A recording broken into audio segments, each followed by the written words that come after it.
morning, class. Good morning, ma'am. Okay, you now take your seat. Before we formally start our discussion, may I ask JM to please lead us a prayer? Tayo tumayo at manalangin. Our Father in Heaven, salamat po sa araw na ito na ipanagkaroon mo sa amin. I-bless niyo po ang bawat dalangin po na i-bless niyo po ang bawat isa sa amin. At ang aming i-bless, ma'am, i-bless niyo po upang maging malagutay po ang aming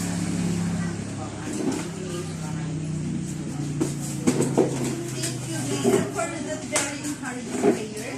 Now, let's proceed to the checking of attendance. Okay, I know you still remember your numbers, right? Okay, so as I call your number, please say present if you are here. Number 1, Present, ma'am. number 2, Present, ma'am.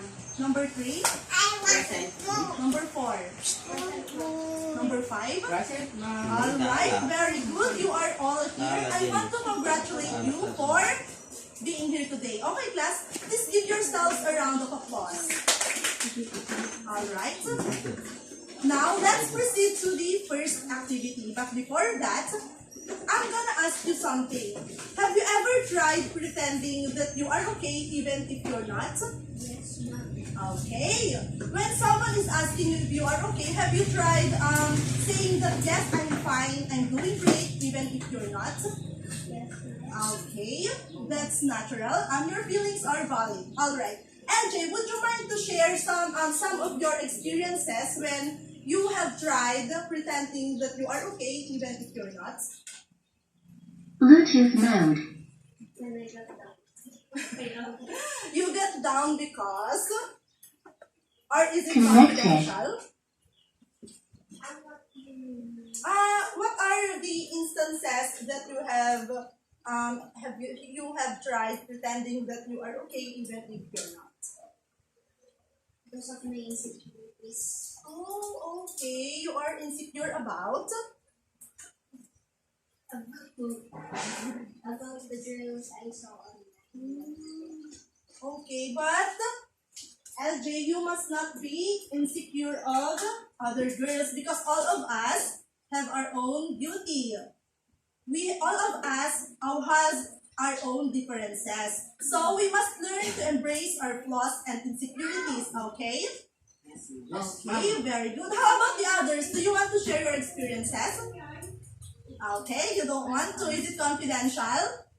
Is it a secret? Correct. Okay. Okay, so now I'm gonna play an audio clip which is entitled I'm Okay. But before that, here is the direction. Okay, class, would you mind to read it as one? 1, 2, 3. Go. Direction. Listen carefully. The audio clip being played then later on. You are going to share your experience behind the face. I'm okay. Okay, did you understand the direction, class? Yes, ma'am. Okay, so I'm going to play it now. Please listen attentively.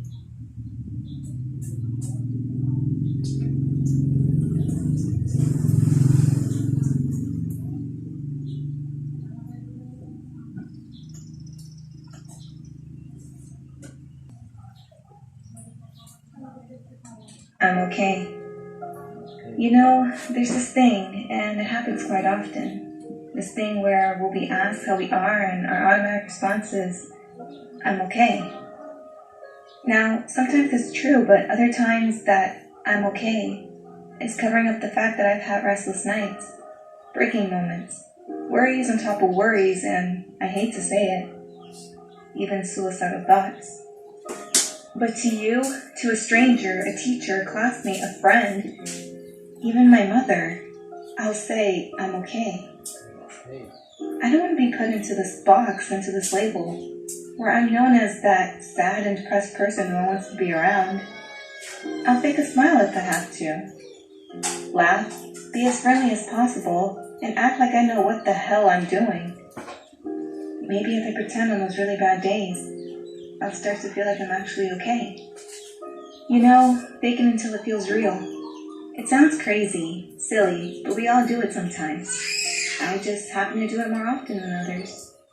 muster up some energy from who knows where, and use it in order to function, to keep a conversation going, to feel like I'm not out of place.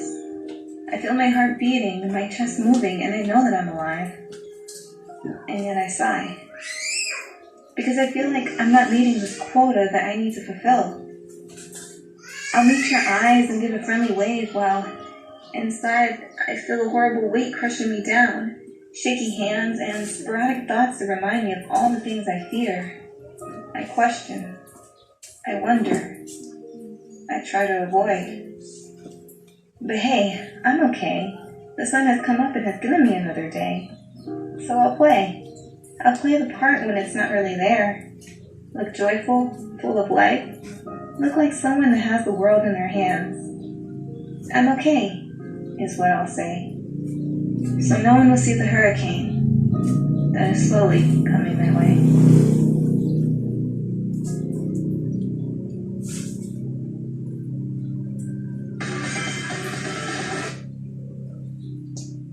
Okay, class, did you understand the audio clip? Or do you want me to play it again? Play. Okay, I'm going to play it again.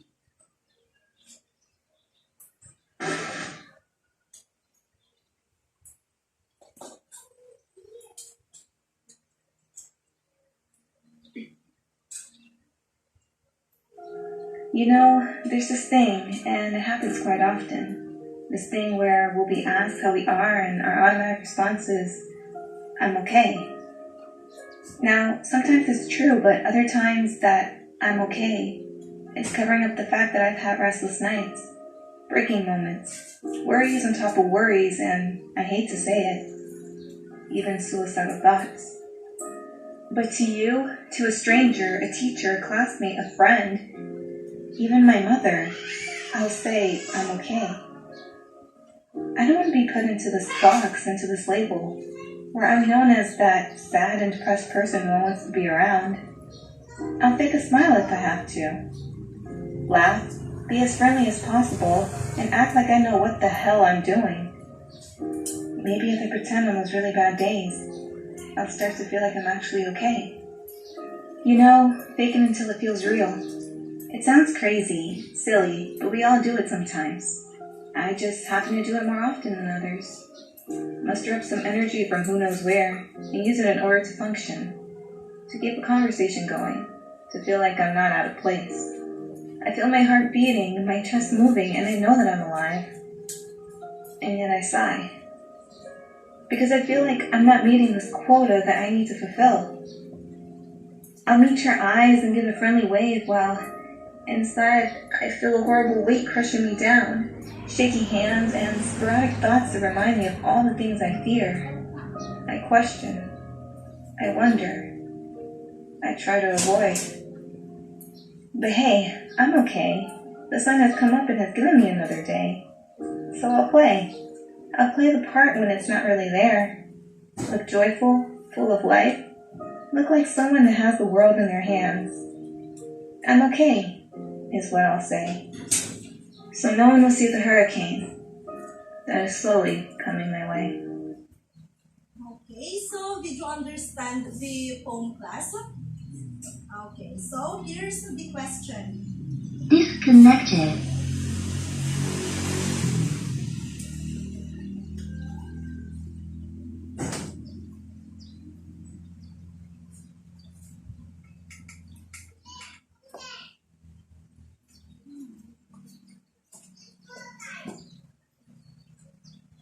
Okay, so here's the question, class. Are you really okay? No. Okay, so from what you have observed, the speaker said that she is okay. However, the supporting ideas says that she is not okay. So, class, the claim is that she is okay. However, the ideas are opposing the first claim. So it is called evidence. Okay, class. So what do you think would be our topic for today? Yes, Maris? Janelle instead. What is Janelle? Alright, so How about the others? Would you mind to guess what would be our topic for today? Okay, good guess. It has something to do with our topic. Since our topic is really okay. So, class, our topic for today is judging the relevance and the worth of ideas, soundness of the author's reasoning, and the effectiveness of the presentation. Actually, class, it is the continuation of our topic last meeting. Okay, so let's dig deeper. Okay, class, listening is the key to effective communication. Without active listening, we wouldn't be able to achieve a healthy communication. Now, class, why do you think that listening is the most important skill to achieve an accurate information? Why is listening important, class? Anyone? Okay, JM, do you have an idea in mind? Why is listening important? Okay, how about you, LJ? Why is listening important? So that we can get some information. Okay, very good. That's a brilliant idea. When someone is speaking, we have to listen actively or attentively for us to be informed. Okay, it is also important to prevent misunderstanding or misconception. Okay. Would you mind to read the definition of active listening? As 1, 3, 2, 1, go. Active listening helps others feel comfortable sharing information with you. When you demonstrate your ability to sincerely listen to what others have to say, people will be more interested in communicating with you on a regular basis.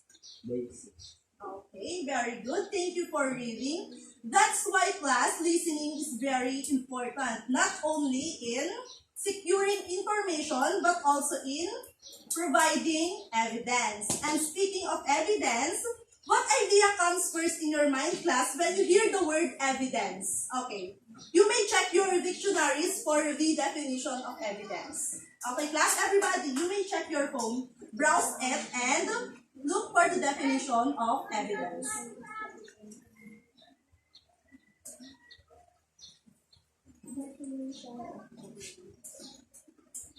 Okay. Has any one of you Definition of evidence.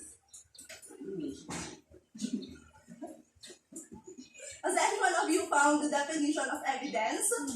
Okay, LJ, would you mind to share what is the definition of evidence? The available body of facts or information indicating whether a belief or position is true or valid. Verb, be or show evidence of. That it is being populated from prehistoric times is evidenced by the remains of Neolithic buildings. Okay, very good. That is the definition of evidence. But class, to widen your horizon, let's also take a look with the definition of evidence. Who wants to read the definition of evidence? Okay, I want Maurice to read it. What is evidence? Evidence is the information that helps in the formation of a conclusion or judgment. Whether you know it or not, you provide evidence in most of your conversation. Evidence are all the things we can try and support our claims. Okay, thank you, Maurice, for reading. So, did you understand the definition of evidence, class? Okay, so here is an example. Karen is so kind. I saw her giving food to the homeless. She even let me share her umbrella when it was raining. Okay, class. So the statement here is Karen is so kind. And the evidence here is that I saw her giving food to the homeless. So class, it would be more believable that Karen is kind if you stated some evidence. Okay? Did you understand it, class? Yes, ma'am. Okay, very good.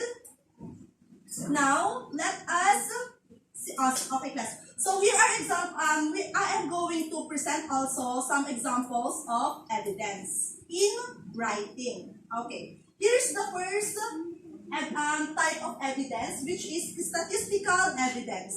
Who wants to read it? Okay, LJ, I can see that you are raising your hand. Statistical evidence. Evidence is the kind of data people tend to look for at first when trying to prove a point. This ranges from true, hard data presented as a percentage or number to survey type data. Statistical evidence can be proven as fact. Okay, class. Are you familiar with statistics? Okay, class. When we say statistics, it has something to do with numbers. Okay, so here is an example of statistical evidence. 8 out of 10 Filipinos personally experience climate change. So, class, when you say 8 out of 10 Filipinos, do you think this is a credible evidence? Okay? Okay, class. Let me tell you that when we include statistics in our statements or claims, they should be according to researches for it to be valid. Okay? Okay, so here's another example.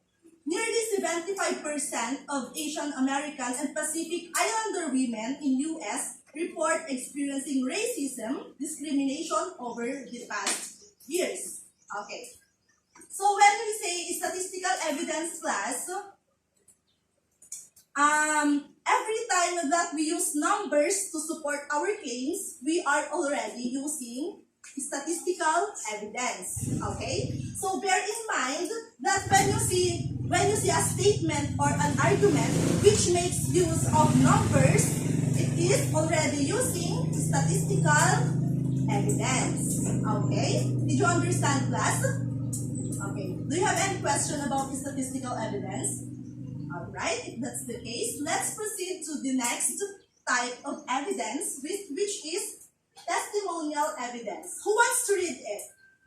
I want Joshua to read it. Joshua? Testimonial evidence. Testimonial evidence is another type of evidence that is commonly turned to by people trying to prove a point.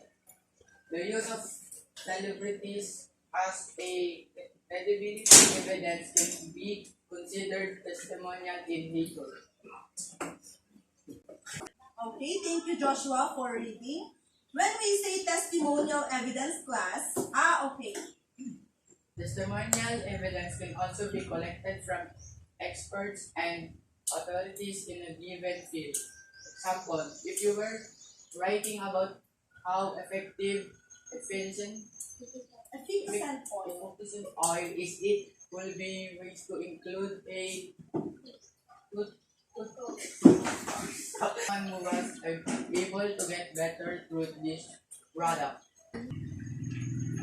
Okay, thank you, Joshua, for reading. Alright, class, did you understand the definition of testimonial evidence? Okay, class. From the word itself, testimonial evidence, these are the quotes from authorities or persons who have personally experienced something regarding the topic. Okay, are you listening to the radio? Yeah. Okay.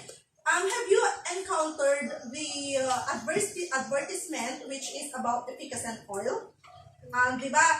They are from the old people, specifically the women, who are doing their testimony about the effectiveness of efficacent oil. For example, Shock ni Grace Asuncion, di ba yung ganon? Shock ni Grace Asuncion, kit napadas ko, ti agusar ti efficacent oil, ganon. That is an example of testimonial evidence, class. So, it can also be some quotations from the persons with authorities. Okay, class, so when you encounter a quote from a person, authoritative person, it is already testimonial evidence. Okay, did you understand it, class? Alright, now let's proceed to the anecdotal evidence. Who wants to read it? Janelle, would you mind to read it? Anecdotal evidence. Anecdotal evidence. When storytelling is involved as evidence, Anecdotal evidence is being used. Due to its less objective nature, anecdotal evidence is not extremely strong. Okay, continue please. However, when coupled with statistical or testimonial evidence, anecdotal evidence can be highly effective in determining credibility or proof. Alright, thank you Janelle for reading. So here is an example of an anecdotal evidence. A non-native English speaker who has perfect grammar does not prove that not all non-native English speakers have perfect grammar. Okay.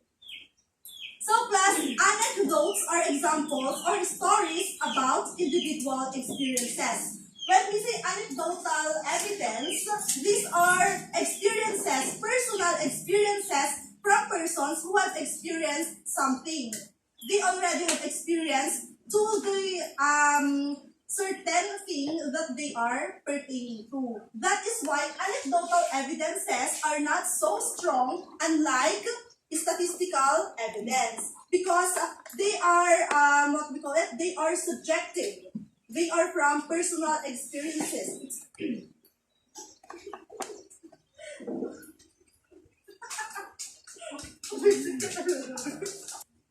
Okay, class. When you encounter storytelling in an argument or in a statement, anecdotal evidence is being used. Okay, that is why anecdotal evidence is not extremely strong because of its less objective nature. Okay, because it is subjective. Okay, class.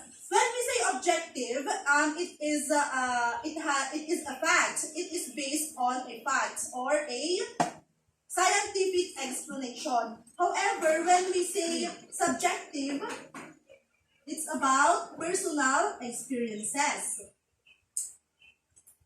However, class, anecdotal evidence can be also strong when it is coupled or when it is combined with statistical evidence. Okay, did you understand it, class?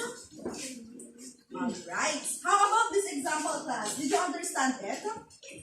That just because one non-native English speaker is fluent or is fluent in speaking English, it does not mean that not all non-native speakers are also fluent. When we say non-native English speaker, that's us, because English is not our first language.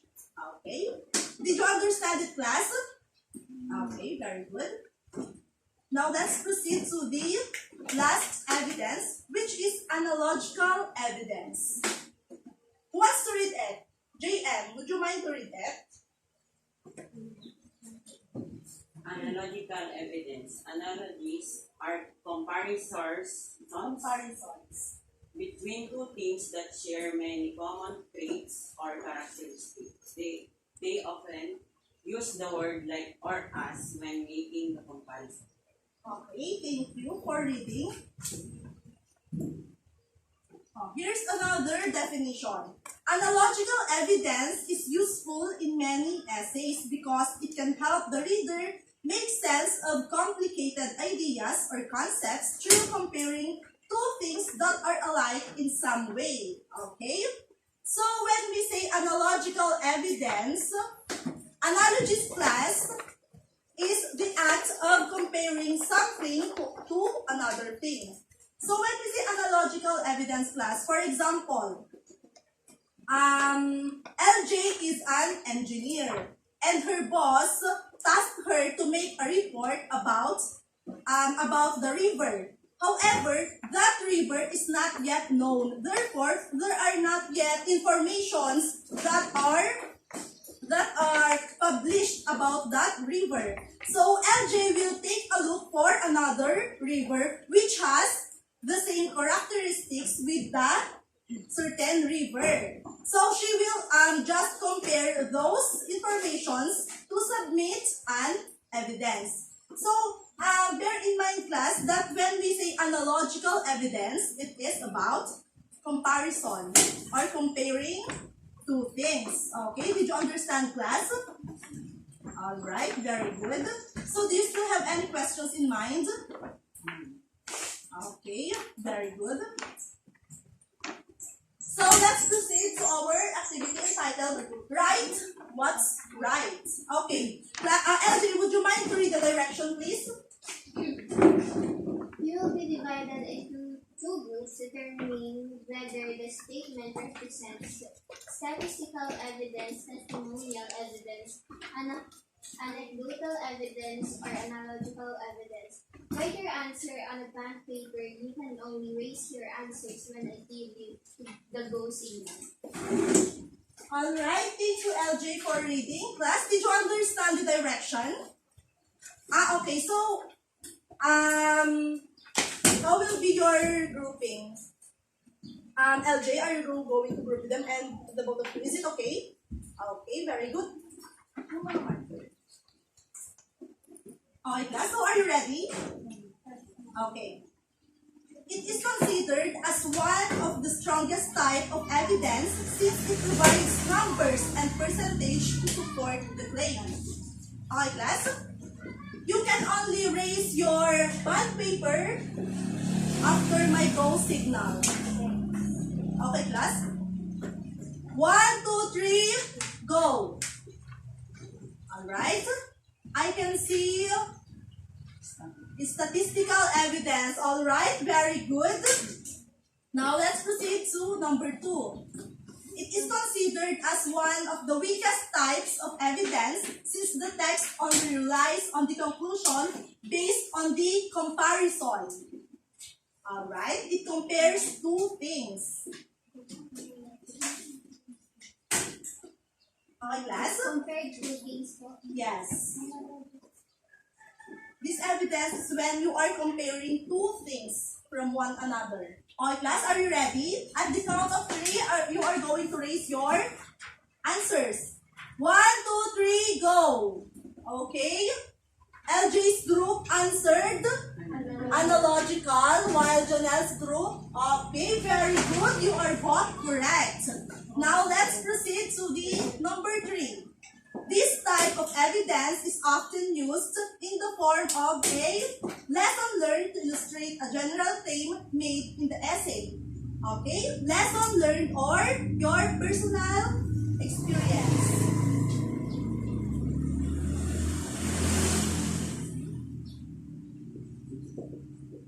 Okay, class, are you ready? Is it anecdotal, statistical, analogical, or testimonial?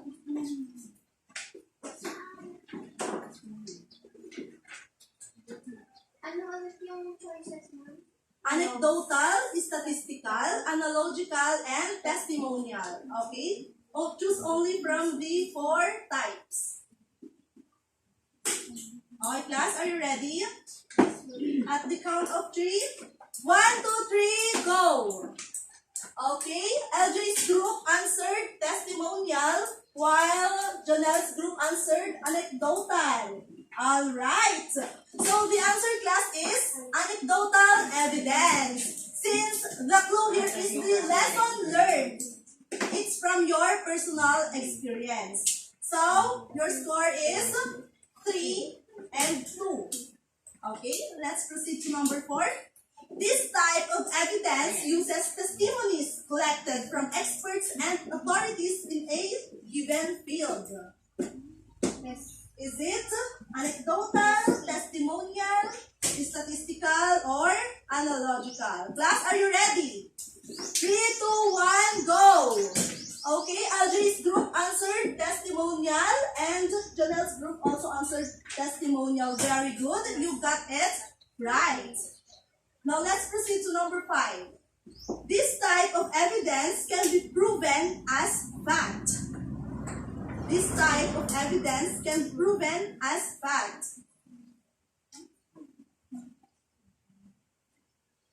Okay. The clue here, class, is fact. Okay, class, are you ready? Ikaw mo.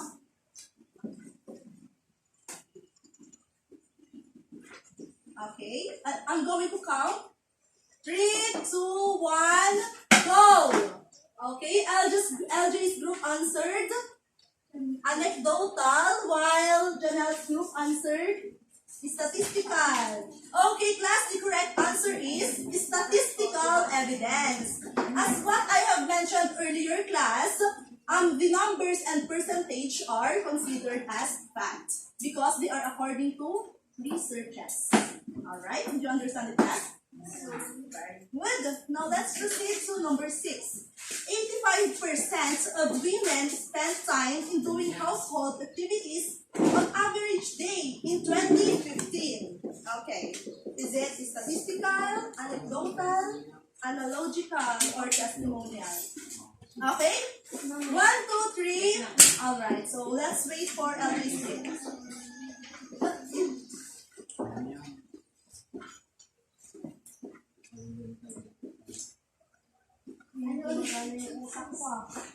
Testimonial, statistical, analogical, or anecdotal.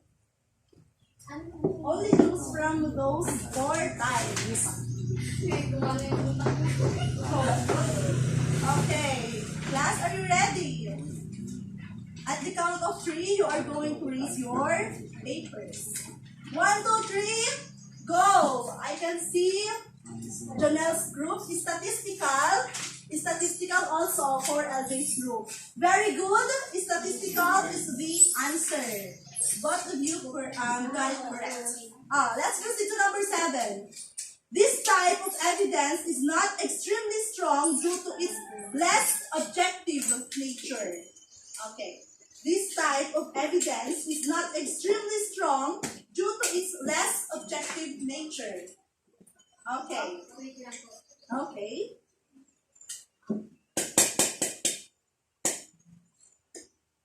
For the score update, Janelle's group is 6 points, while LJ got 4 points. Okay, class, are you ready? 3, 2, 1, go! I can see LJ's group answered analogical, while the other is anecdotal. Okay, class, the answer is anecdotal.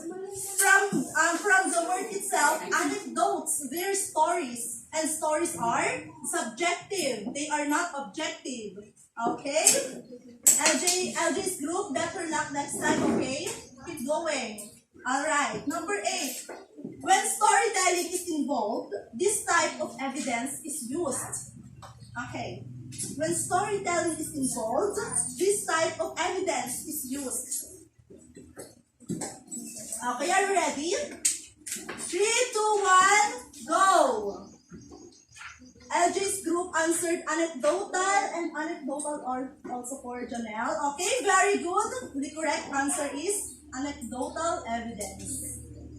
Alright, number 9. They often use the word like or as when making the comparison. Okay, this type of evidence often use the word like or as when making the comparison.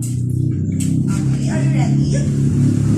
Comparison is when you are comparing 2 things.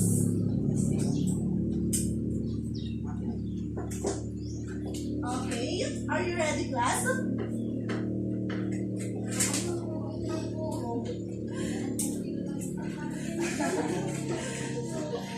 Okay, class. Okay, are you ready?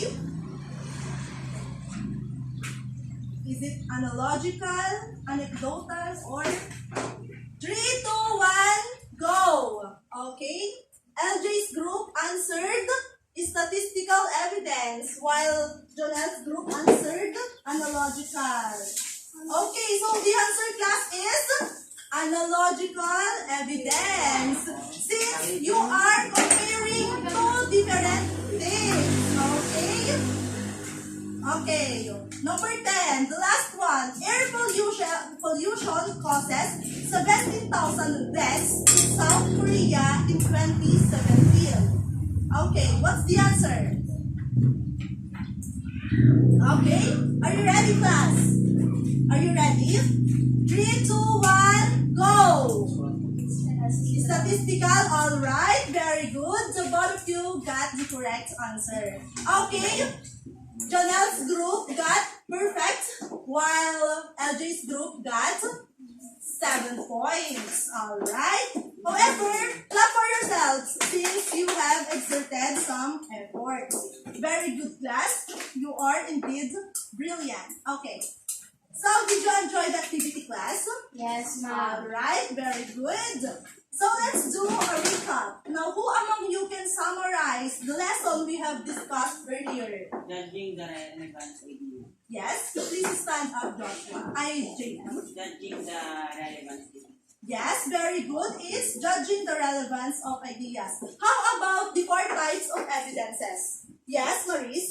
Statistical evidence, testimonial evidence, anecdotal evidence, analogical evidence. Alright, very good, Maurice. Those are the 4 types of evidences. So, class, we should bear in mind that in order to come up with a strong argument, we should back it up with evidences. And those evidences are as what Maurice has mentioned. Okay, class, did you understand it? Yes, ma'am. Alright, now let's proceed to the next activity, which is entitled Prove Me Right. Okay, class, as one, please read it. 3, 2, 1, go. Make a short but meaningful reflection about the following question. You are given 10 minutes to finish the task. Okay, class, did you understand the direction? Yes, ma'am. Okay. So here's the question. If you would be given the chance to support your claim about yourself as a productive student, what type of evidence would you use to make a good argument? Why? So class, are you a productive student? Yes, of course you are. Since you are here, that makes you really productive. Okay, class. So if you are going to defend yourself, to say that you are a productive student, what type of evidence would you use? Would it be statistical evidence, testimonial evidence, analogical evidence, or anecdotal evidence? Okay, class, did you understand it? Oh, are you ready? Are you ready, class? Okay, so timer starts now. You are given 10 minutes to finish the task.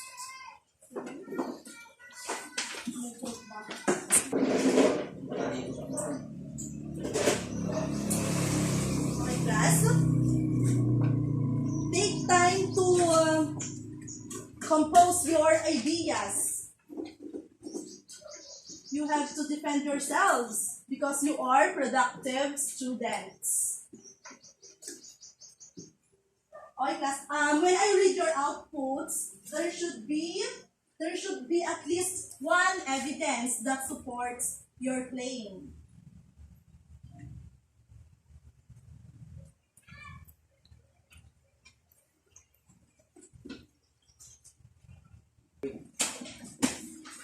Okay, class, 10 minutes is over. Are you done answering?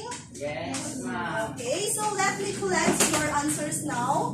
So I'm going to check it, read it, and scrutinize it later at night. Okay? Very good. So for your assignment class, have an advanced reading about the validity of evidence. Please take down notes, class. Have an advanced reading of the validity of evidence. Okay, so are you done writing your assignments? Yes, ma'am. Alright, so do you still have questions in mind? No, Okay, if that's the case, then goodbye. But before you go, class, please observe, play go, clean as you go. Alright, once again, goodbye, class. Goodbye, ma'am.